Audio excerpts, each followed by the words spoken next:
Capítulo 3. El mal ladrón. Podría contar de mi niñez muchas cosas bellas, delicadas, amables, la apacible seguridad del hogar, el cariño infantil, la vida sencilla y fácil en un ambiente grato, tibio y luminoso. Pero solo me interesan los pasos que hubo de dar en mi vida para llegar hasta mí mismo. Dejo resplandecer en la lejanía todos los puntos de reposo, islas afortunadas y paraísos cuyo encanto gusté y no deseo volver a ellos. Al evocar ahora mis años de muchacho, no hablaré, pues, sino de aquello de nuevo que vino a impulsarme hacia adelante, desarraigándome. Tales impulsos venían siempre del mundo sombrío, traían siempre consigo el miedo, la violencia y el remordimiento, y eran siempre revolucionarios y amenazaban la paz en la que me hubiera gustado seguir viviendo. Vinieron años en los que hubo de descubrir de nuevo en mí un instinto primordial que en el mundo luminoso y permitido tenía que disimularse y ocultarse. Como todos los hombres, vislumbré en el lento alborear del sentimiento del sexo la aparición de un enemigo, de un elemento destructor, de algo prohibido, de la tentación y el pecado, de aquello que mi curiosidad buscaba, aquello que inspiraba mis sueños y me infundía placer y miedo al mismo tiempo, el gran misterio de la pubertad. No encajaba en la segura bienaventuranza de mi serena paz infantil. Hice lo que todos, viví la doble vida del niño que ha dejado ya de serlo. Mi conciencia permanecía adscrita al círculo familiar ilícito y negaba el nuevo mundo naciente, en tanto yo vivía en mis sueños, instintos y deseos subterráneos, sobre los cuales construía aquella vida consciente, puentes cada vez más inseguros, pues el mundo infantil iba derrumbándose en mí. Como casi todos los padres, no auxiliaron los míos el despertar de los instintos vitales, de los que nunca se habló siquiera entre nosotros. Auxiliaron tan solo con un inagotable afán mis vanas tentativas de negar la realidad y continuar habitando en un mundo infantil cada vez más irreal y ficticio. No sé si los padres pueden hacer aquí gran cosa, y nada les reprocho a los míos. Yo debía encontrar mi camino por mí mismo, tarea que me fue tan difícil como la mayoría de los jóvenes que han recibido lo que se llama una buena educación. Todos los hombres viven estos momentos difíciles para los de nivel general. Es este el punto de la existencia en el que surge la máxima oposición entre el avance de la propia vida y el mundo circundante. El punto en el que se hace más duro conquistar el camino que conduce hacia adelante. Muchos hay que, solo esta vez en la vida pasan por aquel morir y renacer, que es nuestro destino. Solo esta vez cuando todo lo que hemos llegado a amar quiere abandonarnos y sentirnos de repente en nosotros la soledad y el frío mortal de los espacios infinitos. Y hay también muchos que embarrancan para siempre en estos escollos y permanecen toda su vida dolorosamente adheridos a un pasado sin retorno, al sueño del paraíso perdido, el peor y el más asesino de los sueños. Volvamos ya a la historia, las sensaciones y los sueños en que se me anunció el término de la niñez. No tuvieron importancia bastante para ser contados aquí. Lo principal fue que el mundo sombrío, el otro, se alzaba de nuevo ante mí. Lo que un día había sido Franz Cromer alentaba ahora dentro de mí, y con ello también desde el exterior volvió el mundo sombrío a adquirir poder sobre mí. Desde mi aventura con Cromer habían pasado ya varios años. Aquella época dramática y culpable de mi vida me era ya muy lejana y parecía haberse esfumado como una breve pesadilla. Franz Cromer había desaparecido para siempre de mi vida y apenas paraba mientras en él cuando me lo encontraba. En cambio, la otra figura principal de mi tragedia, Max Demian, no desaparecía nunca por completo de mi horizonte, aunque durante mucho tiempo permaneciese lejos allá en los bordes viable pero inactivo. Al fin se fue aproximando poco a poco, irradiado de nuevas energías e influencia. Intento recordar lo que sé de Demian en aquella época. Creo que durante todo un año, o quizá no más, hablé con él una sola vez. Le evitaba y él no hacía nada para buscarme. Cuando nos encontrábamos me saludaba amistosamente, sin detenerse. Alguna vez me pareció advertir en su expresión amable un rasgo sutil de burla y de irónico reproche. Pero quizás fueran imaginaciones mías. La historia que yo había vivido con él y la extraña influencia que por entonces había ejercido sobre mí parecían haber sido olvidados, tanto por él como por mí mismo. Sin embargo, al tratar ahora de evocar su figura, veo que su presencia aparece ligada a muchos momentos de aquella época, y que yo me daba cuenta de ello. Lo veo ir camino del colegio, solo o entre otros alumnos del grupo de los mayores, y lo veo marchar entre ellos silencioso, solitario e incógnito, como un astro rodeado de la atmósfera propia y obediente a leyes particulares. Nadie le quería, nadie intimaba con él, solo su madre, pero también sus relaciones con ella parecían más bien las de dos personas igualmente maduras que las de madre e hijo. Los profesores le importunaban lo menos posible.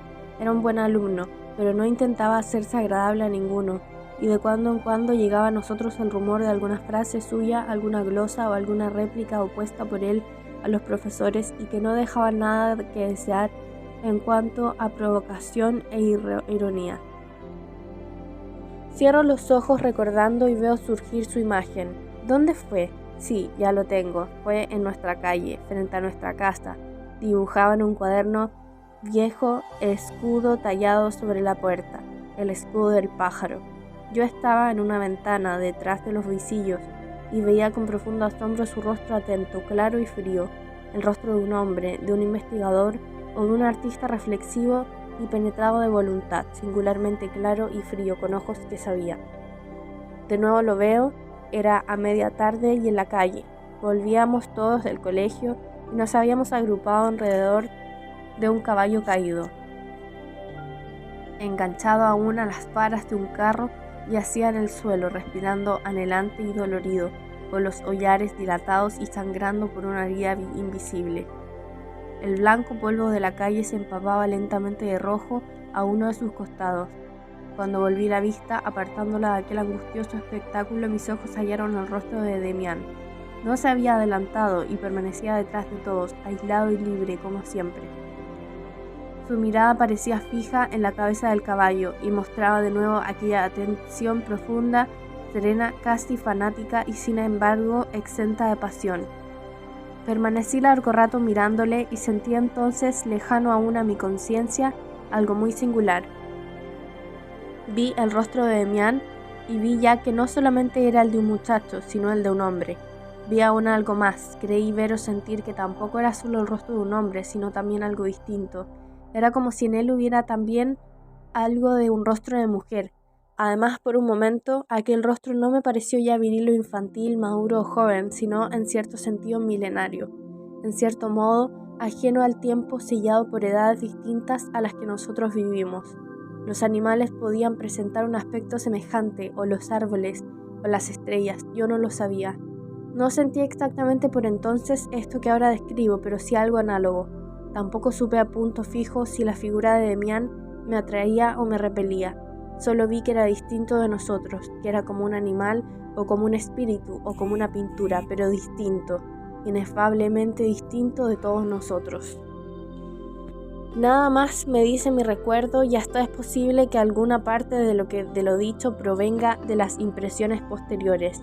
Pasaron varios años antes de que mis relaciones con Demián volvieran a hacerse más estrechas. Demián no había recibido la confirmación con todos los demás alumnos de su grupo, según era costumbre en el colegio, y este hecho había despertado de nuevo los más diversos rumores sobre él. Volvió a decirse en el colegio que Demián era judío, o más bien pagano, y otros afirmaban que se trataba tal como su madre y negaban toda religión o pertenecían a una secta legendaria y maldita.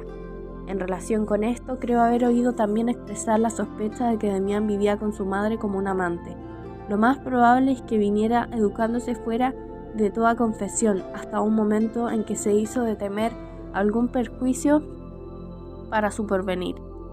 El caso es que su madre se decidió a hacerle confirmar 2 años después de sus compañeros, y de este modo comenzó a asistir conmigo a la instrucción religiosa preparatoria. Durante algún tiempo me mantuve aún alejado de él, me encontraba demasiado rodeado de rumores y misterios, pero lo que realmente estorbaba mi acercamiento era la conciencia de estarle obligado, conciencia que perduraba en mí desde mi aventura con Cromer. Además, precisamente por aquellos días me daban harto que hacer mis propios secretos. Para mí la época de la enseñanza religiosa preparatoria de la confirmación coincidió con la del esclarecimiento decisivo de las cosas sexuales, y a pesar de mi buena voluntad, esta coincidencia amenguó mucho mi interés por los temas piadosos. Las cosas de las que nos hablaba el profesor de religión quedaban lejos de mí en una serena irrealidad sagrada, muy bellas quizás y muy valiosas. No eran ni actuales ni incitantes, y aquellas otras cosas que me preocupaban lo eran precisamente en el más alto grado. Conforme esta disposición de ánimo me iba haciendo cada vez más indiferente a la enseñanza, fue acercándose cada vez más mi interés a Max Damián. Parecía haber algo que fuese enlazándonos. Trataré de seguir paso a paso este proceso con la mayor exactitud posible. Que yo recuerde, comenzó en una de las primeras clases matinales, encendidas aún las luces del aula. Nuestro profesor de religión había llegado a hablar de la historia de Caín y Abel sin que yo me diese apenas cuenta. Estaba aún adormilado y no prestaba atención alguna. De pronto elevó el párroco la voz y comenzó a glosar fogosamente el tema de la marca de Caín. En aquel mismo instante sentí algo como un contacto o llamarada, y al levantar los ojos vi el rostro de Damián vuelto hacia mí desde los primeros bancos y clavando en mí una mirada despejada y decidora, entre burlona y severa. Aquella mirada duró solo un momento, y en el acto me puse a escuchar ávidamente las palabras del párroco. Le oí hablar de Caín y de su marca, y sentí hondamente en mí la conciencia de que aquello no era como el párroco nos lo enseñaba, que podía interpretarse de un modo muy distinto y que la explicación que nos daba podía ser objeto de crítica. En este momento quedó establecido de nuevo un enlace entre Damián y yo, y lo más seguro fue que apenas surgió en el alma este sentimiento de una cierta unión, lo vi cumplido como por arte de magia en el espacio. Al poco tiempo y sin que yo supiera si se trataba de una iniciativa suya o de una pura casualidad. Por entonces creía yo aún en las causalidades. Damián cambió de sitio en la clase de religión, viniendo a sentarse delante de mí. Todavía recuerdo cuánto me agradaba aspirar en medio de la miserable atmósfera de hospicio de la clase repleta el fresco olor a jabón que exhalaba su nuca. Y algunos días después volvió a trasladarse y se sentó a mi lado, donde permaneció ya todo el invierno y toda la primavera. Las clases matinales cambiaron por completo. No eran ya monótonas y aburridas. Las esperaba con impaciencia. Algunas veces escuchábamos ambos con la mayor atención las explicaciones del párroco. Una mirada de mi vecino bastaba para señalarme un hecho curioso o un texto singular, y otra mirada inconfundible bastaba para poner en guardia y despertar en mí la crítica y la duda. Pero otras muchas veces nos comportábamos como malos alumnos y no escuchábamos nada de la lección. Damián se mostraba siempre juicioso ante los profesores y ante sus condiscípulos. Nunca le había hablar ninguna travesura tonta colegial. Jamás se le oyó reír o hablar alto en clase, ni se atrajo ninguna reprimenda del profesor. Pero muy bajito, y más que palabras, con signos y con miradas, sabía hacerme participar de las ideas que le preocupaban.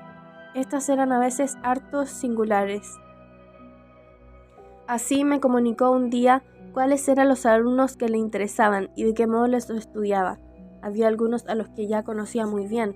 Antes de comenzar la clase me decía: cuando yo te haga una señal con el dedo pulgar, fulano o mengano se volverá hacia nosotros o se rascará el cogote.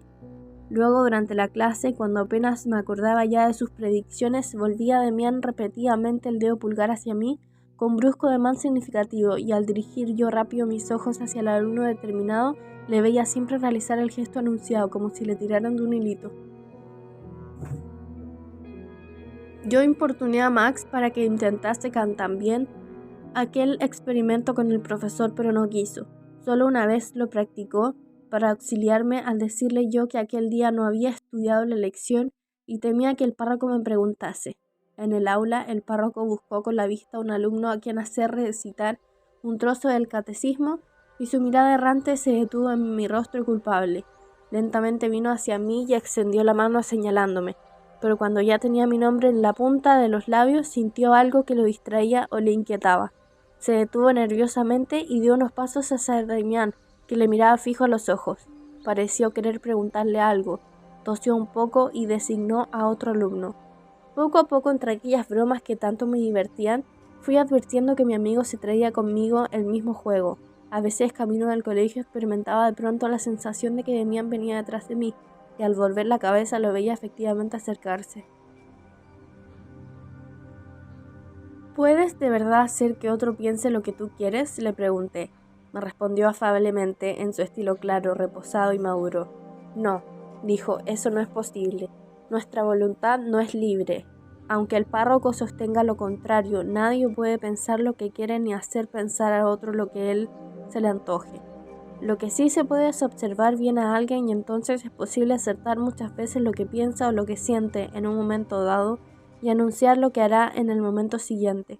Es muy sencillo, pero la gente no lo sabe. Claro está que es preciso ejercitarse un poco.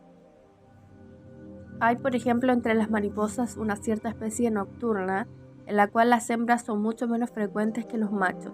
Las mariposas se reproducen del mismo modo que todos los demás insectos. El macho fecunda a la hembra, que luego pone huevos. Cuando se captura a una de estas hembras, el hecho ha sido comprobado por numerosos naturalistas.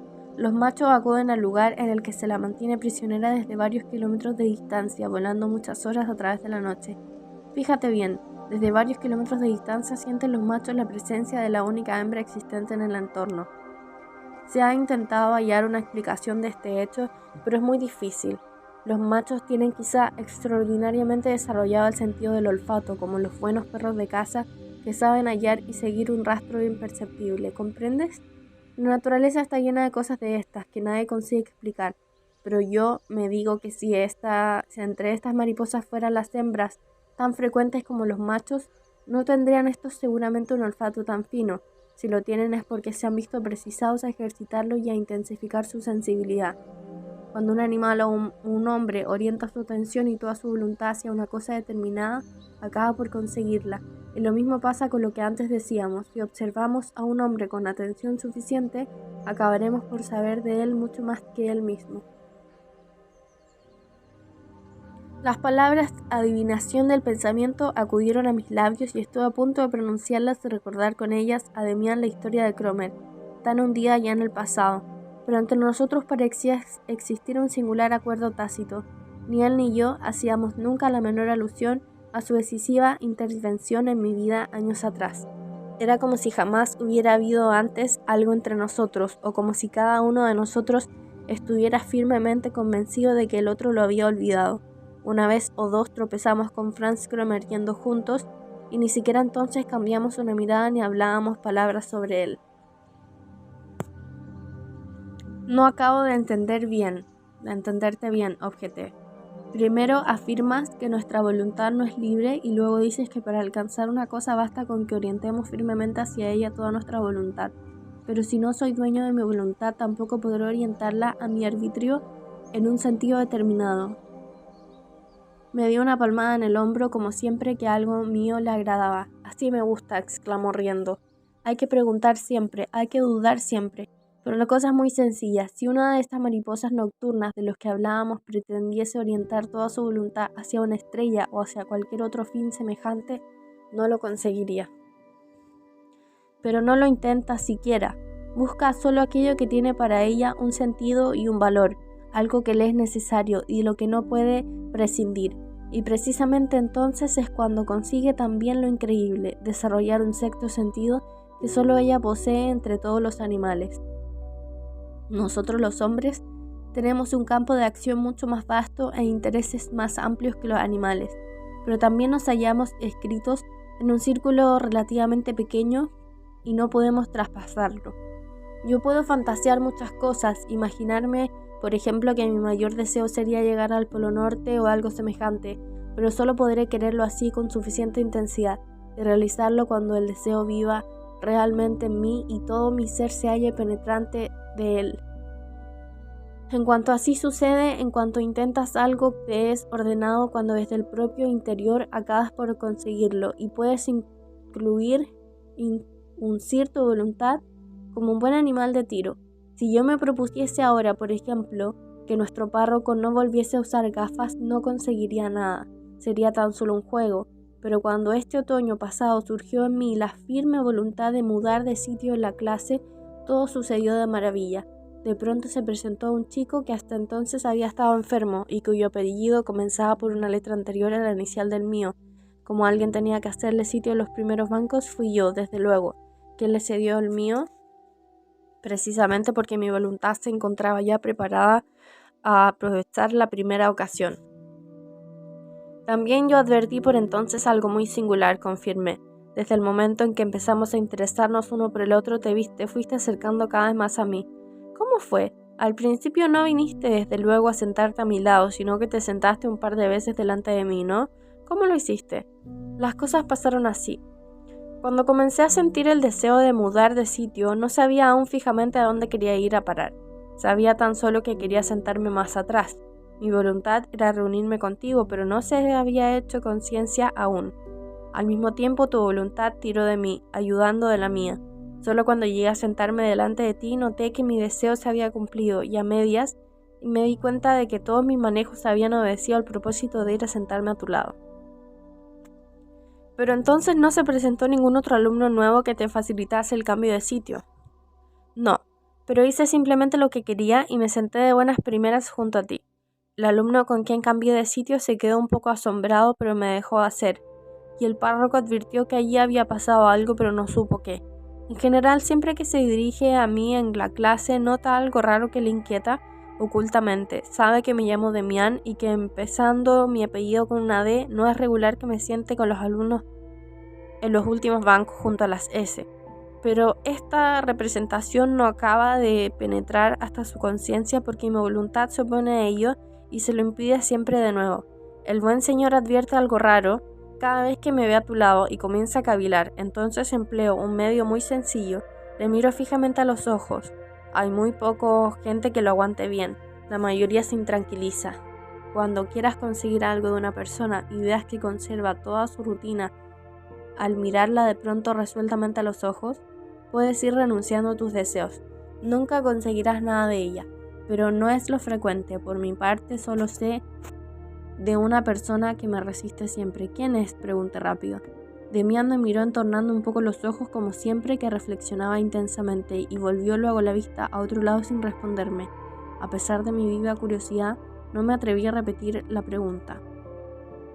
Sin embargo, creo que debía referirse a su madre. Parecía vivir con ella en una íntima unión espiritual, pero nunca me habló de ella ni me llevó a su casa. De este modo apenas sabía yo cómo era su madre. Por aquel tiempo intenté algunas veces imitar a Demián y concentrar toda mi voluntad alrededor de una cosa determinada para poder alcanzarla. Encontraba en mí deseos que me parecían suficientemente apremiantes, pero nada obtuve. No me pude resolverme a revelar a Demián estas tentativas. No me hubiera sido posible confesarle mis deseos, tampoco él me preguntó nada. Mis creencias religiosas habían comenzado entre tanto a flaquear, pero mi actitud mental, muy influida por Demián, se apartaba mucho de la de muchos condiscípulos míos a que afectaban una completa incredulidad. Eran unos cuantos y se dejaban decir que era ridículo e indigno de los hombres creer todavía en un Dios, que las historias tales como las de la Trinidad y la Inmaculada Concepción movían sencillamente a risa y que era una vergüenza aceptar a un semejante antiguallas. Yo no pensaba así a pesar de mis dudas, y por todas las experiencias de mi niñez sabía lo bastante de la realidad de una vida piadosa como la llevaban, por ejemplo, mis padres, y sabía que no era nada indigno ni fingido. Por lo contrario, las personas religiosas me inspiraban ahora como antes el más profundo respeto. Lo que sucedía era que Demián me había habituado a considerar e interpretar las tradiciones religiosas y los dogmas de una manera más libre, más personal, más jugosa y más rica en fantasía. Por lo menos yo seguía siempre con agrado sus interpretaciones, aunque algunas me parecieran demasiado fuertes, como la de la historia de Caín.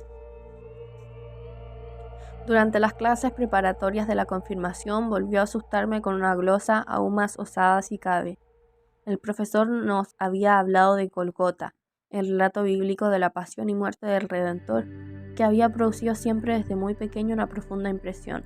Alguna vez, después de oír leer a mi padre un Viernes Santo la historia de la Pasión, había vivido con íntimo recogimiento conmovido en aquel anuncio, dolorosamente bello, pálido, espectral y sin embargo vibrante, de vida. En Getsemaní, en la cima de Golgota y cuando oía la Pasión según San Mateo de Bach, me estremecía con místico escalofrío el doliente resplendor sombrío y poderoso de aquel mundo enigmático. Todavía hoy veo en esta música y en el Actus Tragicus la quintaesencia de toda poesía y de toda expresión artística. Al terminar aquella clase me dijo Demián con expresión reflexiva: «Hay algo que no acaba de agradarme, Sinclair. Lee otra vez el relato de la pasión, gústalo bien y verás cómo encuentras algo que resulta insulso. Me refiero a la historia de los 2 ladrones».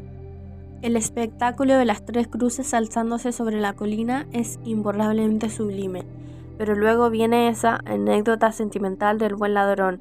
Ha sido toda su vida un derrite, un criminal. Ha cometido Dios sabe cuántas infames y ahora se derrite y llora arrepentido y contrito. ¿Quieres decirme qué sentido puede tener este arrepentimiento a 2 pasos del sepulcro? No más que una anécdota devota, dulzona y falsa, untosamente aderezada y con un fondo muy edificante.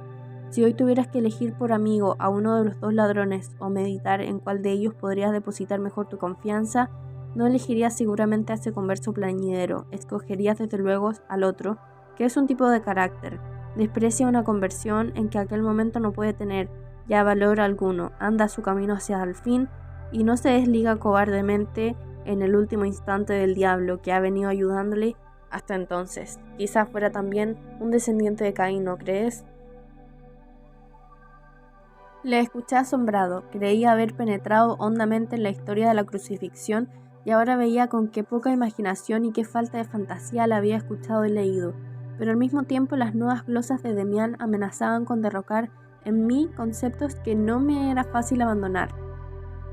No se podía jugar así con todo, incluso con las cosas más santas. Como siempre, adivinó Demián en el acto mi resistencia antes de que yo dijese nada. Sé lo que vas a decirme, continuó resignado. Siempre tropieza uno con lo mismo, pero escúchame todavía un momento. Es este uno de los puntos en los que se ve más claramente los defectos de esta religión. Todo este Dios de la antigua y la nueva alianza es desde luego una figura extraordinaria, pero no es lo que realmente debiera ser.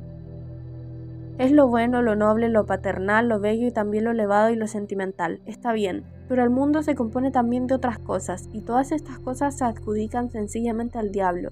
Toda esta parte del mundo, toda esta mitad es encubierta y silenciada. Se glorifica a Dios como Padre de toda la vida y se omite y silencia la vida sexual, fuente y substrato de la vida misma, declarándola pecado y ahora del demonio.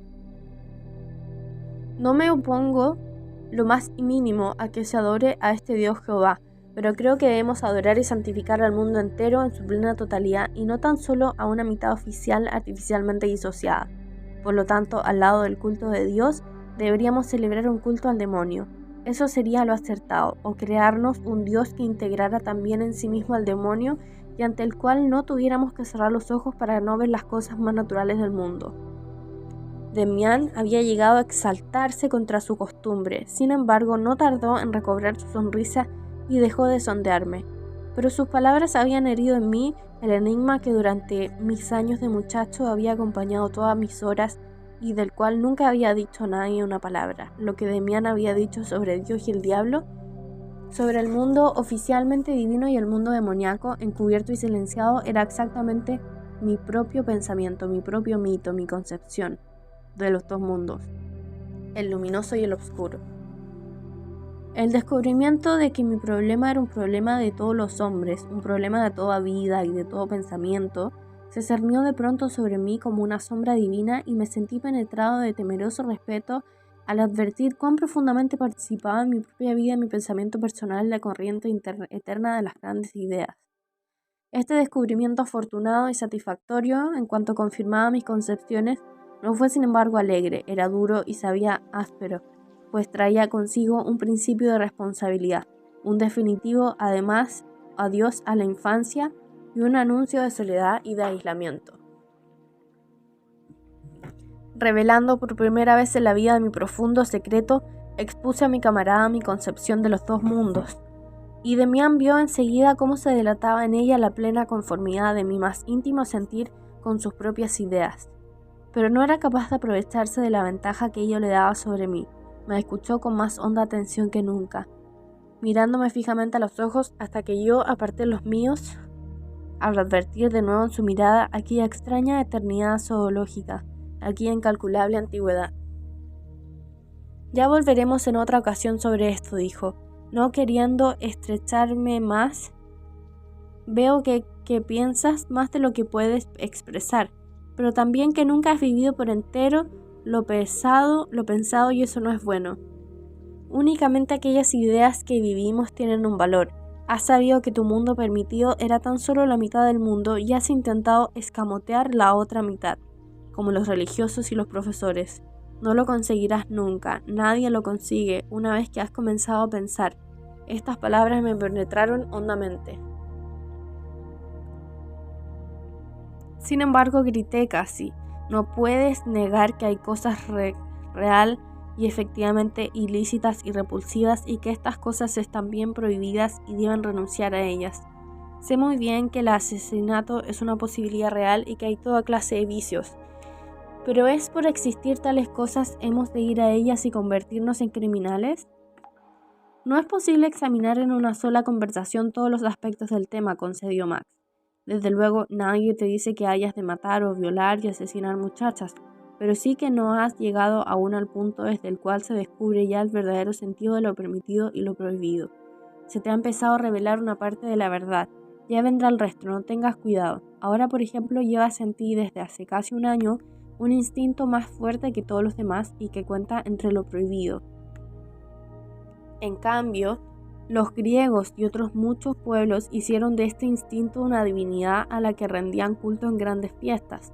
Lo prohibido no es pues eterno, sino que está sujeto a mudanza. También hoy puede cualquier yacer lícitamente con una mujer, siempre que la haya llevado antes a presencia de un sacerdote y se haya casado con ella. Y también hay otros pueblos en los que se procede diferentemente, por lo tanto cada uno de nosotros ha de encontrar por sí mismo lo permitido y lo prohibido con respecto a su propia persona, lo que se está prohibido.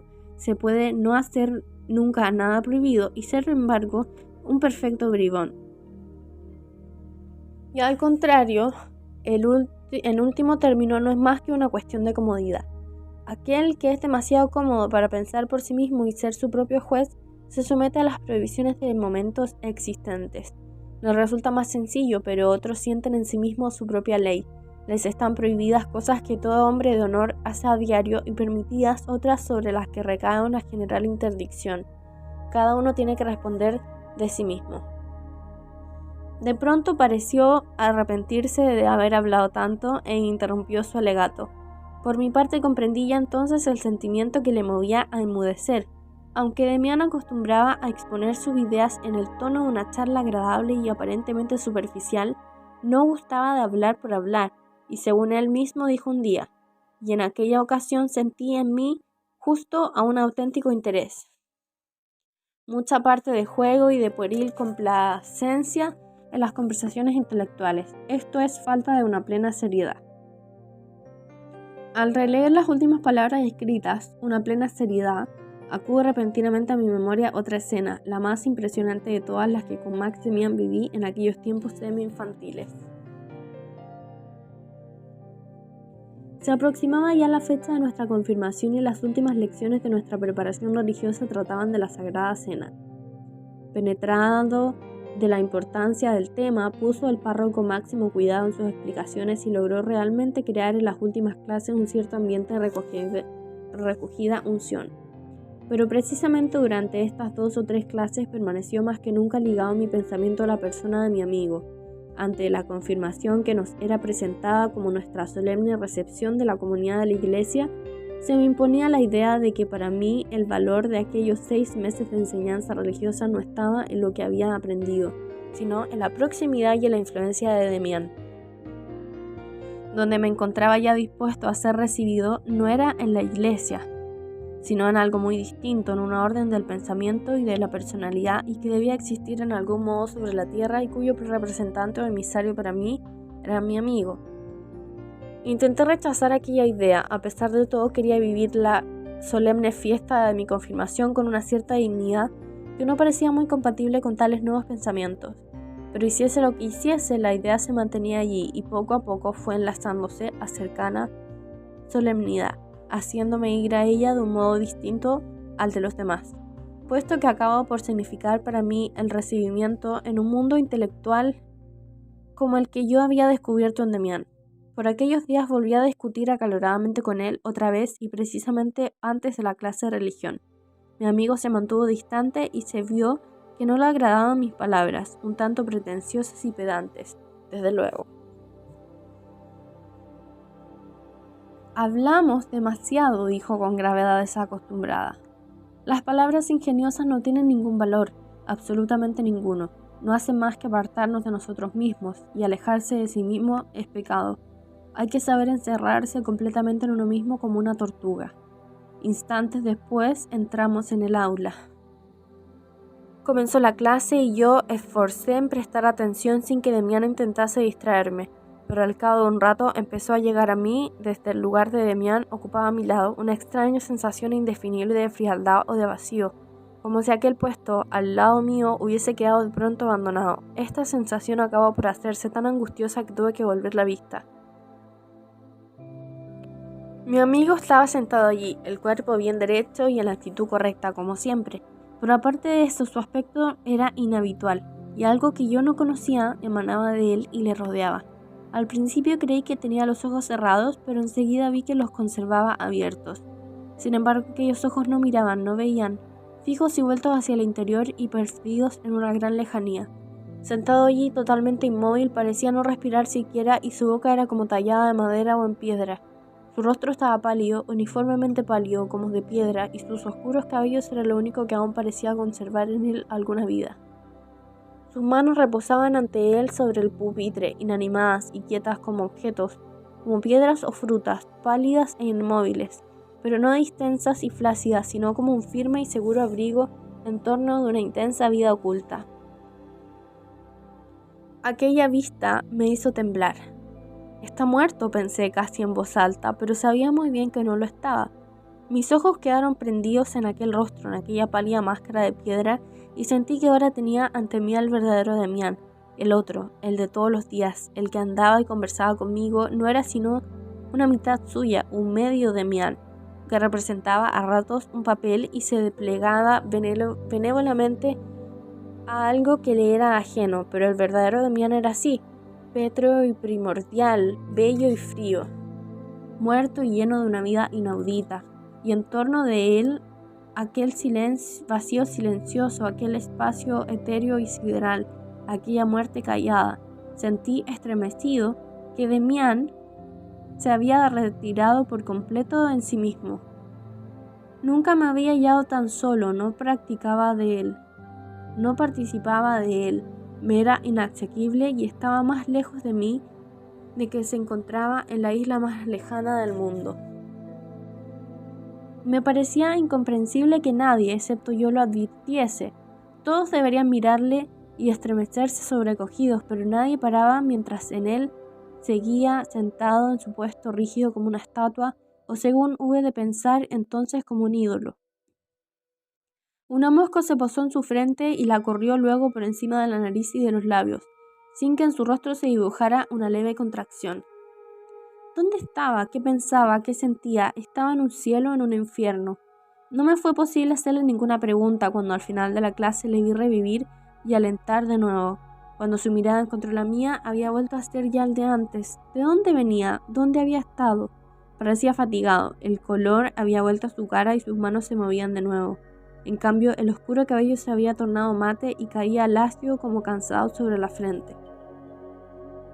Durante los días que siguieron intenté varias veces en mi alcoba un nuevo experimento. Me sentaba en una silla y permanecía rígido e inmóvil con la mirada fija, esperando a ver cuánto tiempo podía resistir así y qué sentía entre tanto. Solo conseguí fatigarme y sentir un violento escozor en los párpados. Poco después fue la confirmación de la cual no conservo recuerdo alguno importante. Todo cambió. La niñez se derrumbó en torno mío. Mis padres me miraban con un cierto embarazo. Mis hermanos llegaron a ser más extrañas. Una vaga desilusión fue debilitando y esfumando mis sentimientos y mis alegrías habituales. El jardín no tenía perfume, el bosque no me atraía. El mundo se extendía alrededor de mí como un saldo de trastos viejos, insípido y desencantado. Los libros eran papel, la música ruido. No de otro modo pierde sus hojas el árbol otoñal en torno suyo.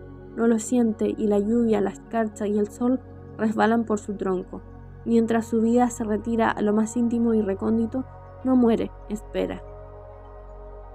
Para después de las vacaciones se había decidido mi ingreso en otro colegio y con él mi primera salida del hogar.